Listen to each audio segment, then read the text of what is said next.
Baby, can we still shine? Tell me that we'll be fine. Always live in love. Yeah. What if they alright? Still shine. Tell me that we'll be fine. Always live in love. What if they alright? Baby, can we still shine? Tell me that we'll be fine. Always. Tell me that we'll be fine. Always. Hello, I am Whitney Coburn and welcome to Love Kung Fu. Today, our question is, do you fight fairly? This is a huge topic when it comes to relationships of all kinds, especially our loving, intimate relationships. So let's just jump right in and start with, what are the biggest offenses of fighting unfairly? Well, the first one, which is probably going to be very obvious, is name calling and insulting. It is never okay to call your loved one a name. And this happens often when we're very frustrated, we're upset, we want to release some of our anger and we direct it at our partner. So we call them a bad name, or we insult them and say, oh, you're just like your mom, you're just like whoever. And it's just not fair, and it doesn't lead to any sort of resolution. It just makes the fight worse, brings things deeper. This can also look like threatening. So when you're insulting someone, you can be threatening to leave, threatening whatever. And when we threaten, it's not conscious, it's not strategic, it's just out of anger. And I know from raising kids that empty threats really are a relationship killer, because if you say, oh, I'm going to leave if you do this many times and then you don't, it doesn't have any meaning anymore. So the next big offense in fighting unfairly is the silent treatment. It's also known as stonewalling. This is where you don't talk to your partner for an extended period of time. So I know that sometimes we need to take a break. Sometimes we need to let go, cool off, step away from the conversation. That is totally healthy, totally okay. But when you linger in that space for hours, even days, even sometimes weeks or longer, it becomes very unfair, and it's not going to help the situation. It's only going to make it worse. When you don't talk about your feelings or the situation, and you're not able to communicate about it, it just feeds resentment or hatred towards each other. And we all know that is a relationship killer. So silent treatment is an unfair practice. We need to take our time to cool off if needed, but then come back, reconnect, and talk through the situation. The next big offense is blaming. Blaming can come in a few different flavors, if you will. One is that when we fight, we're just concerned about who's right. So it's, well, you did this, and that's why I'm right and you're wrong. And you've probably heard this old adage, do you want to be right or do you want to be happy? And I'll tell you, they're not mutually exclusive. You can be both, and it doesn't mean that you have to give in to your partner all the time. It just means if you're fighting over who's right or who's to blame, then you're answering the wrong question. You're fighting about the wrong thing. Because once you get to a point where you decide, okay, fine, we've argued this out and decided that I'm right and you're to blame, well, there's still no resolution there. That's not a resolution. So blaming is a pointless endeavor in fighting with your loved one.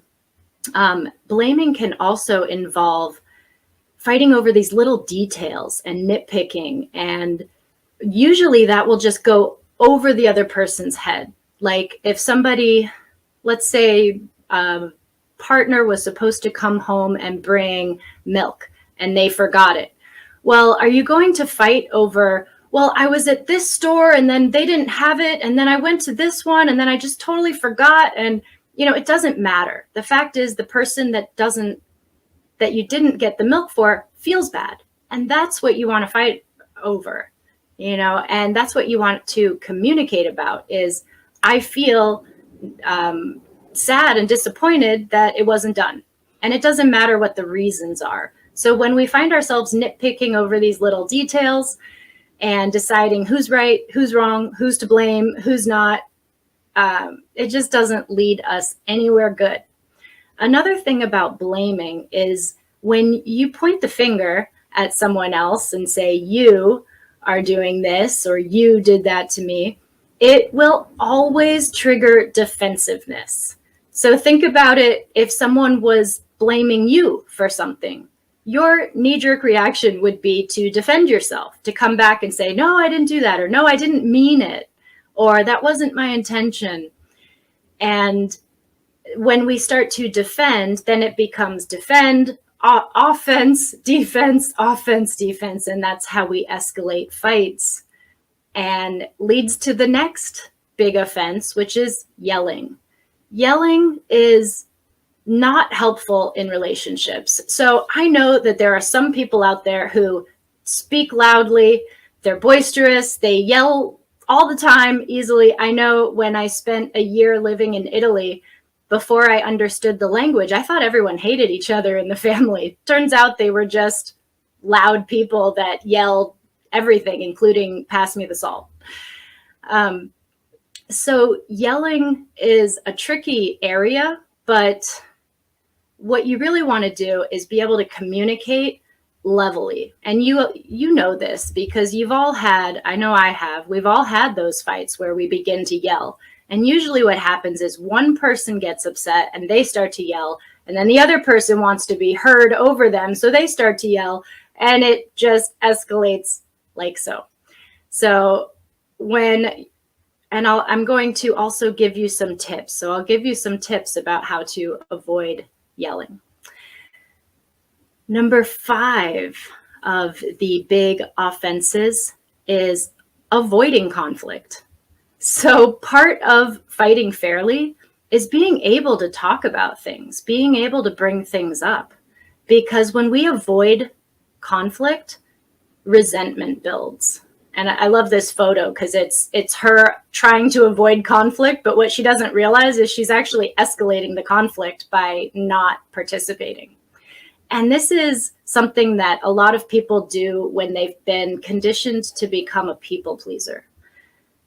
Recovering people pleaser here, so I can relate. And I know that a lot of us have been conditioned to just be easygoing, easy to get along with. Some of us confuse feminine energy for people pleasing, which they're not the same thing, and they don't, you don't have to be a people pleaser to be feminine.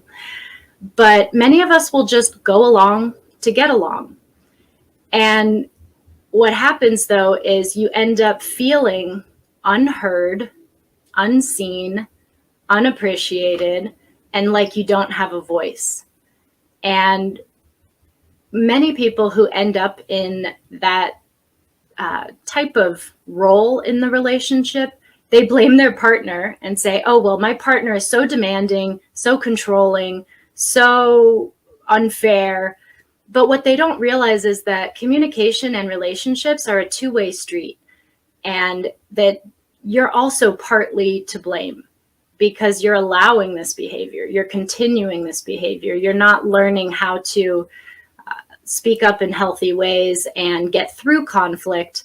And most of this stems from our childhood or our early years where we learned that fights are scary. So if this is you, if you're afraid of conflict, I feel for you. My heart goes out to you.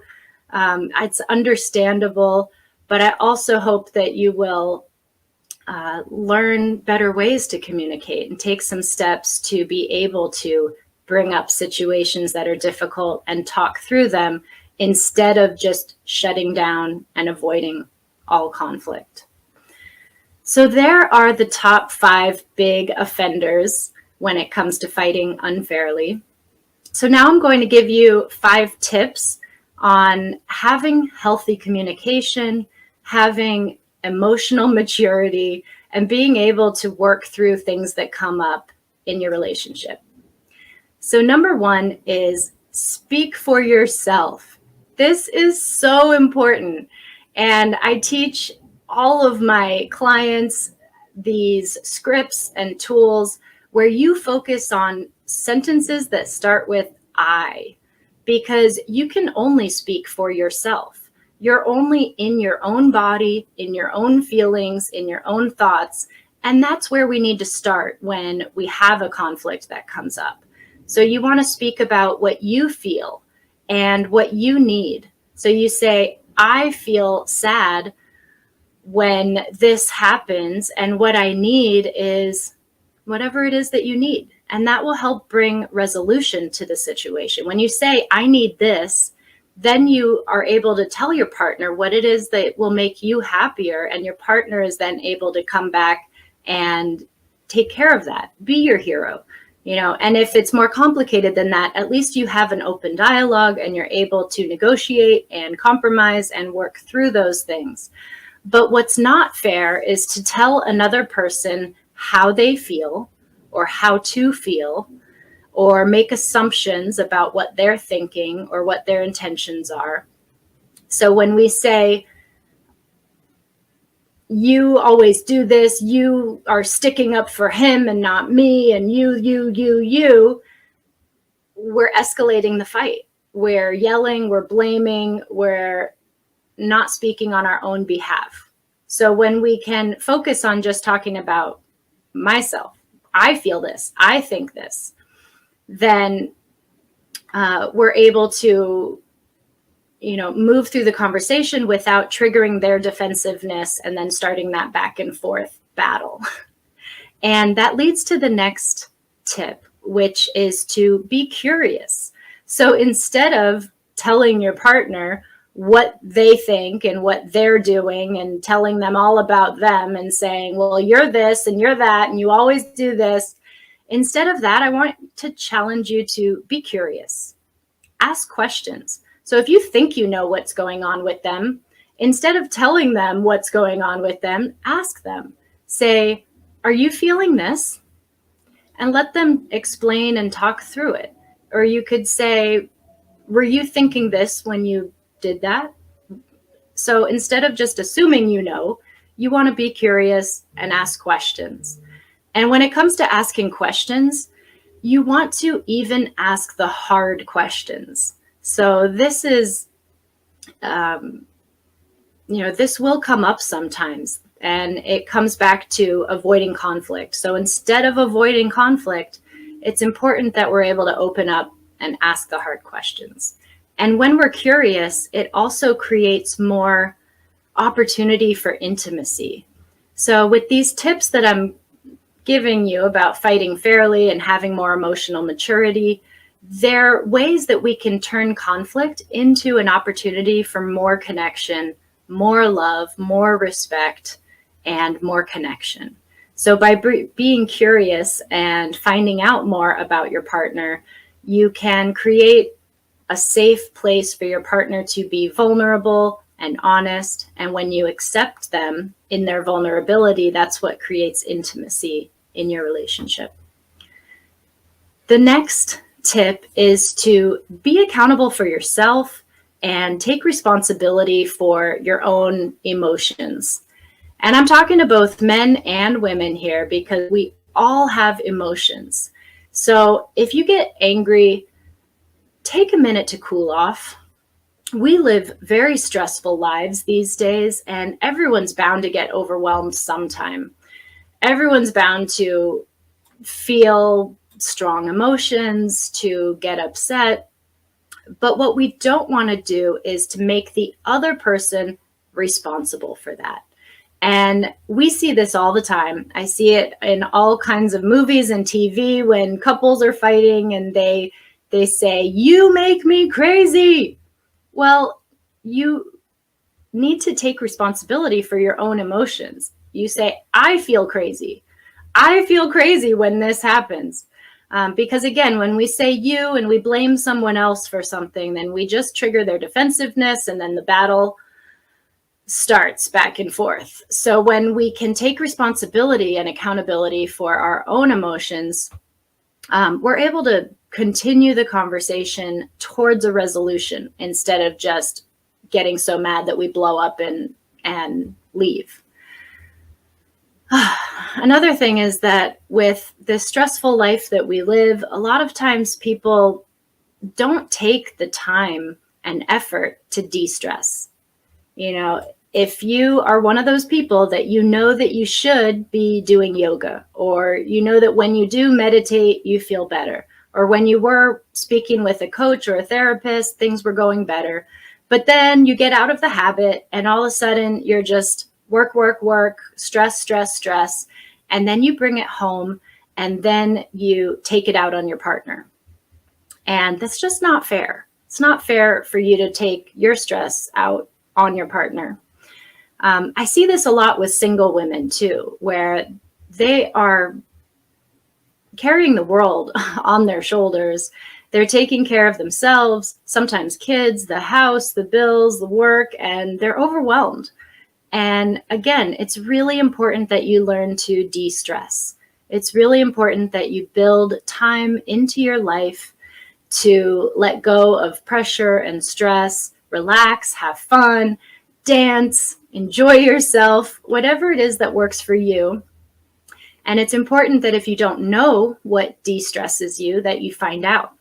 Because if you carry all this tension and stress in you, it's going to show up in your love life. So with single women, a lot of times they bring it into their dating life, and then they just have a bad attitude towards all men. They're just frustrated, cranky, or they treat guys disrespectfully or in any way that they want and take advantage of them. And what I've seen is a lot of this attitude comes from just being too stressed out and not taking accountability for those emotions. Number 4 is to set boundaries. So if your partner is yelling at you, set a boundary. Tell them, I'm not okay staying here and being yelled at. Whatever it is that is not working for you, that is not okay, set a boundary. Let your partner know that's not okay. I'm not available for that. I'm not going to tolerate that. And if you do that again, here's what's going to happen. You know, if you say, for example, we need to fight fairly, and you're yelling right now, and I'm not going to stay here and be yelled at. So we need to either calm down or take a break, or I'm going to go in the other room. That's setting a boundary and setting a logical consequence for if that partner doesn't respect that boundary, what you'll do. And again, we don't want empty threats. We want something that you will actually do if they don't honor that boundary. So what does it mean when you can't speak up for your boundaries? So again, we have a lot of habits and patterns that make us afraid to speak up about a boundary because we think that it's going to escalate a fight, or we've had experience in the past where it has. So this means that you have a comfort zone. You know, we all do. We all have a comfort zone. But sometimes setting boundaries is outside of someone's comfort zone. And it just means that you're afraid.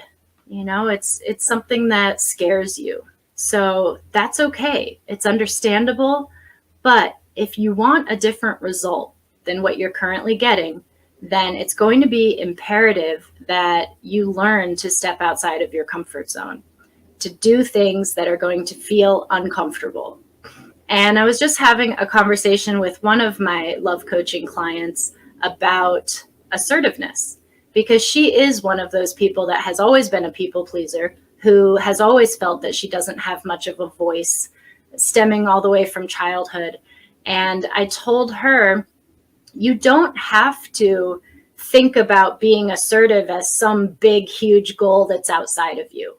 All you have to do is just speak your truth about how you feel in the moment.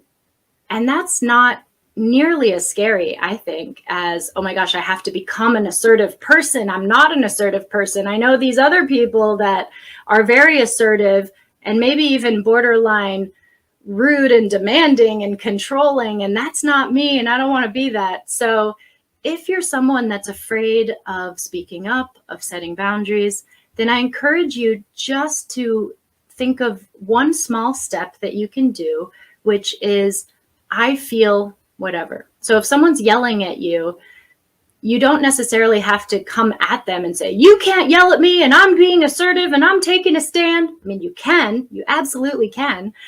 But you could just say, I feel scared right now, or I feel afraid right now, or I feel upset right now. And just start there. Just start there with something little, which can grow into you learning how to become more assertive. Because if you don't ever set boundaries, you're not going to be happy. You know, it may work for a little while where you go along to get along and you avoid conflict and try to keep the peace. But if you've been in this kind of relationship for any amount of time, you know that eventually the stuff hits the fan and all of a sudden you need your voice and you need to speak up and speak out against something.